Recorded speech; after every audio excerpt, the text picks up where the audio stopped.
আমি হযরত কিবলা আলমের সামনে তো গোড়া কায়নাত আমার হাতের সামনে, এজন্য আমি কোন বলে এটা ফায়াকুন হয়। আসসালামু আলাইকুম ওয়া রাহমাতুল্লাহি ওয়া বারাকাতুহু। আলহামদুলিল্লাহ, আসসালাতু ওয়াসসালামু আলা রাসূলিল্লাহ ওয়া বা'দ। সুপ্রিয় দর্শক শ্রোতা ভাই বোন, সম্প্রতি মাওলানা গিয়াসউদ্দিন তাহরির একটি আলোচনার অংশবিশেষ সোশ্যাল মিডিয়াতে ব্যাপকভাবে ছড়িয়ে পড়েছে। আল্লাহর দনরা সুলকে দিয়া গেলেন আল্লাহ গায়েব হইয়া, আল্লাহর দনরা সুলকে দিয়া গেলেন আল্লাহ গায়েব হইয়া, রাসূলের ধন খাজা পাইয়া, রাসূলের ধন খাজা পাইয়া শুইয়া আছে আজমিরে, কেউ ফিরে না খালি হাতে, খাজা তোমার। গানে গানে এখানে তিনি যে কথাগুলো বলেছেন, এ কথাগুলো যদি একজন ইমানদার মানুষ বলেন, বিশ্বাস করেন, তাহলে তিনি সঙ্গে সঙ্গে বেঈমান হয়ে যাবেন, সঙ্গে সঙ্গে তিনি ইসলাম থেকে খারিজ হয়ে যাবেন। তার সঙ্গে আর একজন মুশরিকের, একজন হিন্দুর কোনো পার্থক্য থাকবে না যদি তিনি এই গানের কথামালাগুলোকে বিশ্বাস করেন। কারণ এখানে সুস্পষ্টভাবে আল্লাহর সঙ্গে শিরকে আকবর হয়, বড় শিরক হয়, এরকম কথা রয়েছে। এখানে বলা হচ্ছে যে আল্লাহর ধন রাসূলকে দিয়ে আল্লাহ গেলেন গায়েব হইয়া। আল্লাহর ধন যদি রাসূলকে দিয়ে আল্লাহ গায়েব হয়ে থাকেন, নাউজুবিল্লাহ, তাহলে সেক্ষেত্রে তার বিবরণ তো কোরআনে থাকবে, তার বিবরণ তো রাসূল আকরাম সাল্লাল্লাহু আলাইহি ওয়াসাল্লামের কোনো হাদিসে থাকবে। অথচ কোরআন হাদিসে এরকম কোনো কথা তো নাই, বরং হুবহু এর বিপরীতটি কোরআনে রয়েছে অত্যন্ত পরিষ্কারভাবে, স্পষ্টভাবে। সূরা আনআম সহ কোরআন কারীমের 2 জায়গায় আল্লাহ রাব্বুল আলামিন বলেছেন তার রাসূলকে নির্দেশ দিয়ে, কুল লা আকুলু লাকুম ইনদি খাযাইনুল্লাহ ওয়ালা আ'লামুল গায়ব। হে রাসূল, আপনি বলে দিন মানুষদেরকে, আমি কখনো তোমাদেরকে এই কথা বলি না যে আল্লাহর ধনভাণ্ডার আমার কাছে আছে এবং আমি গায়েবও জানি না। দেখুন, এখানে আল্লাহ রাব্বুল আলামিন পরিষ্কারভাবে তার রাসূল সাল্লাল্লাহু আলাইহি ওয়াসাল্লামকে বলছেন, আপনি বলে দিন মানুষদেরকে যে আল্লাহর ধনভাণ্ডার আমার কাছে নাই। সুবহানাল্লাহ, কেমন যেন এই গানের খণ্ডনে আল্লাহ তাআলা আয়াত নাজিল করেছেন। গানের কথামালা সরাসরি এই কোরআনে কারীমের বিপরীত। তাছাড়া আল্লাহর ধন রাসূলের কাছে দিয়ে আল্লাহ গায়েব হয়ে গেছেন, আবার রাসূল সাল্লাল্লাহু আলাইহি ওয়াসাল্লাম একটা খাজা পায়া খাজা আজমিরে শুয়ে আছেন, এই যে শেষের অংশটা, সেটা আরও জঘন্য।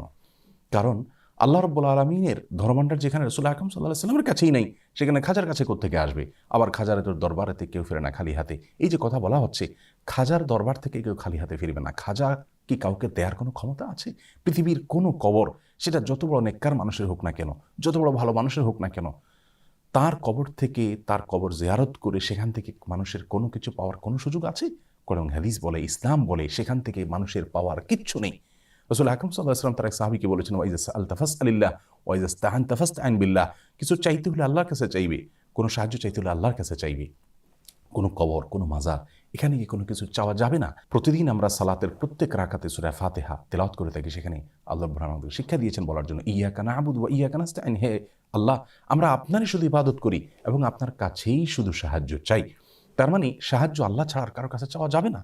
সেখানে খাজার দরবার থেকে কেউ খালি হাতে ফিরে না, সেখানে যে চাওয়ার জন্য আমাদেরকে নির্দেশ দেওয়া হচ্ছে, নির্দেশনা দেওয়া হচ্ছে। গানের এই কথামালা, এগুলো গিয়াসউদ্দিন তাহরি সাহেব আবৃত্তি করেছেন। সেখানে আল্লাহ রাব্বুল আলামিনকে একরকম নিষ্ক্রিয় প্রমাণ করা হলো যে আল্লাহ গায়েব হয়ে গেছেন রাসূলের কাছে দায়িত্ব দিয়ে, তার কাছে ধনভাণ্ডার দিয়ে। অথচ আমরা জানি আয়াতুল কুরসিতে আল্লাহ রাব্বুল আলামিন বলেছেন যে আল্লাহু লা ইলাহা ইল্লা হুয়াল হাইয়ুল কাইয়্যুম লা তাখুযুহু সিনাতুন ওয়া লা নাওম। আল্লাহ তাআলা চিরঞ্জীব, আল্লাহ তাআলা চিরঞ্জীব এবং তার কখনো তন্দ্রা আসে না। রাসূল আকরাম সাল্লাল্লাহু আলাইহি ওয়াসাল্লাম হাদিস থেকে বোঝা যায় আল্লাহ রাব্বুল আলামিন কিভাবে পৃথিবী কন্ট্রোল করেন। কোরআনে কারীমে আল্লাহ রাব্বুল আলামিন বলেছেন, ইউদাব্বিরুল আমর। আল্লাহ রাব্বুল আলামিন সমস্ত বিষয়গুলোকে কন্ট্রোল করে, নিয়ন্ত্রণ করে, সবকিছু আল্লাহ তাআলার হাতে। সেখানে এ ধরনের শিরকি কথা একজন মুসলিমের মুখ থেকে কখনো বাহির হতে পারে না।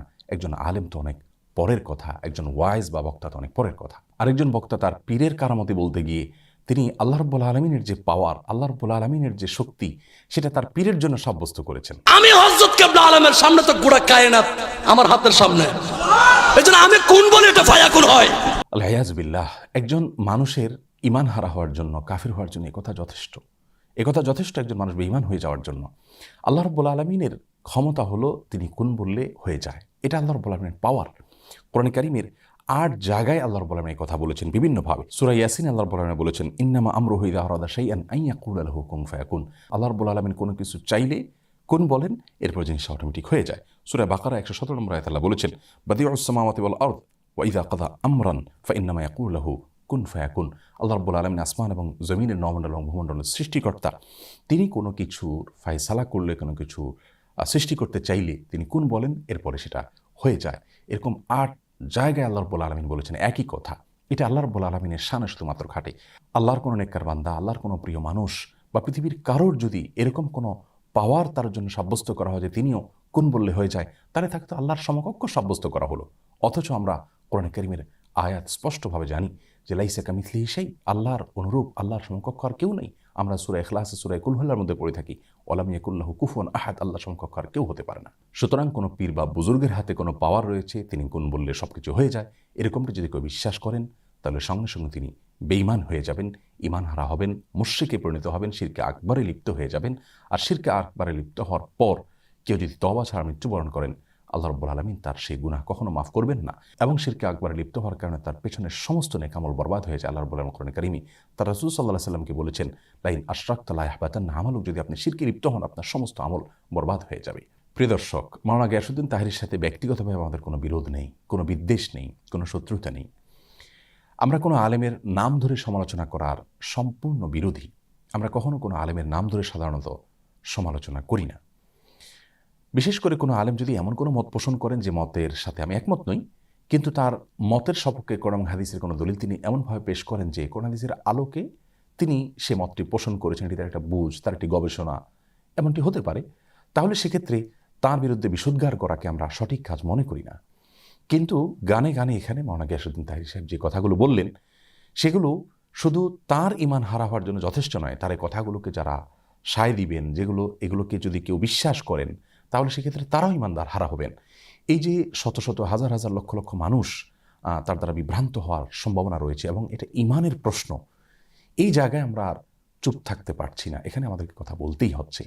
আমি আমার ভাই মাওলানা গিয়াসউদ্দিন তাহেরীর প্রতি বিনীতভাবে আরজ করতে চাই, প্রিয় ভাই আমার, ঈমানের প্রশ্ন আমাদেরকে আল্লাহর কাছে যেতে হবে। আমরা অন্য যাই করি না করি, অন্তত ঈমান হারা হওয়ার মতো কথা, শিরকে আকবর হওয়ার মতো কথা থেকে আমাদের বেঁচে থাকা উচিত। আল্লাহ রাব্বুল আলামিনের ভয়ে অন্তত আপনি তওবা করুন এবং আল্লাহর কাছে ফিরে আসুন এবং আপনার এই কথাকে আপনি প্রত্যাহার করুন। এতে আপনি আল্লাহর কাছে সম্মানিত হবেন, মানুষের কাছেও সম্মানিত হবেন ইনশাআল্লাহ বিইذনিল্লাহ। আল্লাহ তাআলা আমাদের সকলকে শুদ্ধ এবং সুন্দরের পথে থাকার তৌফিক দান করুন, ঈমান হারা হওয়ার মতো কথা এবং বিশ্বাস থেকে বেঁচে থাকার তৌফিক নসিব করুন। আসসালামু আলাইকুম ওয়া রাহমাতুল্লাহি ওয়া বারাকাতুহু।